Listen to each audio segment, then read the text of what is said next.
ഈ സംഭവ വികാസങ്ങളൊക്കെ ഒരിടവേളയിൽ നടക്കുന്ന സമയത്ത് നമ്മളോട് അധികൃതർ പറയുന്നത് എന്താണ്? ഇനി ഇങ്ങനെ ഒന്നും ഉണ്ടാകാതിരിക്കാനുള്ള എല്ലാ ശ്രമങ്ങളും, എല്ലാ തയ്യാറെടുപ്പുകളും, ജാഗ്രതയും ഈ സംവിധാനത്തിന്റെ ഭാഗത്തു നിന്നുണ്ടാകും എന്നുള്ളതാണ്. പക്ഷെ പ്രശാന്ത്, ഓരോ ഇടവേളയിലും നമുക്ക് ഇത്തരത്തിൽ നിർഭാഗ്യകരമായ കാര്യങ്ങൾ വീണ്ടും റിപ്പോർട്ട് ചെയ്യേണ്ടി വരുന്ന സാഹചര്യം ഉണ്ടാകുന്നു. എന്തുകൊണ്ടാണ് ഇങ്ങനെ? മധു, നമ്മുടെ നാട്ടിൽ കൂണുകൾ പോലെ കുഴിമന്തി കടകൾ തുടങ്ങിയിട്ടുണ്ട്.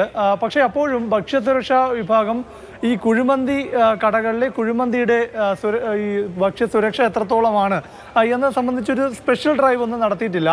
നിലവിൽ ജൂലൈ 30 വരെ നീളുന്ന ഒരു ഡ്രൈവ് ഈ ഭക്ഷ്യസുരക്ഷാ വിഭാഗത്തിൻ്റെ ഭാഗമായി നടക്കുന്നുണ്ട്, ഓപ്പറേഷൻ മൺസൂൺ എന്നുള്ള പേരിൽ. പക്ഷേ ഈ കുഴിമന്തിയിലുണ്ടാകുന്ന വിഷബാധയുമായി ബന്ധപ്പെട്ട കണ്ടെത്തലുകളോ പരിശോധനകളോ ഇതുവരെ നടത്തിയിട്ടില്ല. കുഴിമന്തിയിൽ നിന്ന് ഇത്തരത്തിൽ ഭക്ഷ്യവിഷബാധ ഉണ്ടാകില്ല എന്ന വിലയിരുത്തലാണ് ഇപ്പോഴും ഭക്ഷ്യസുരക്ഷാ അധികൃതർ അറിയിക്കുന്നത്.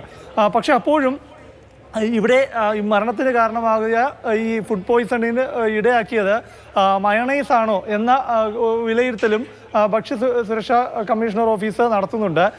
കാരണം ഈ കുഴിമന്തി നൽകുമ്പോൾ അതിനൊപ്പം ഒരു ഇനമായി ഒരു ഭക്ഷ്യ ഐറ്റമായി ഈ മയണൈസ് നൽകുന്നുണ്ട്. അപ്പോൾ മയണൈസ് ആണോ ഇവിടെയും വില്ലനായിരിക്കുന്നത് എന്ന സംശയം ഭക്ഷ്യസുരക്ഷാ അധികൃതർക്കുണ്ട്. അപ്പോഴും ഇവിടെ ഏറ്റവും വലിയൊരു വീഴ്ച ഭക്ഷ്യസുരക്ഷാ വിഭാഗത്തിന് ഈ തൃശ്ശൂരിലെ ഈ ഭക്ഷ്യ വിഷബാധ ഉണ്ടായ ഈ കടയിൽ നിന്ന് ഈ കുഴിമന്തിയുടെ സാമ്പിളുകൾ ഒന്നും തന്നെ ലഭിച്ചിട്ടില്ല.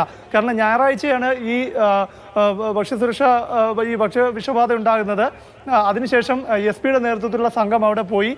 പക്ഷേ ഈ 180 പേർക്ക് ഭക്ഷ്യവിഷബാധ ഏറ്റതുമായി ബന്ധപ്പെട്ട ഭക്ഷ്യ സാമ്പിളുകൾ ഒന്നും തന്നെ ലഭിച്ചില്ല. പക്ഷേ ചില സാമ്പിളുകൾ അവർ ശേഖരിച്ചെന്ന് പറയെങ്കിലും കുഴിമന്തിയുമായി ബന്ധപ്പെട്ട സാമ്പിളുകൾ ഒന്നും തന്നെ അവർക്ക് ലഭിച്ചിട്ടുമില്ല. ഏതായാലും ഇപ്പോൾ അവർ വിലയിരുത്തുന്നത് ഈ മയണൈസ് ആയിരിക്കാം ഒരു പക്ഷേ ഈ പ്രശ്നം, ഈ ഭക്ഷ്യവിഷബാധയ്ക്ക് കാരണമെന്നാണ്.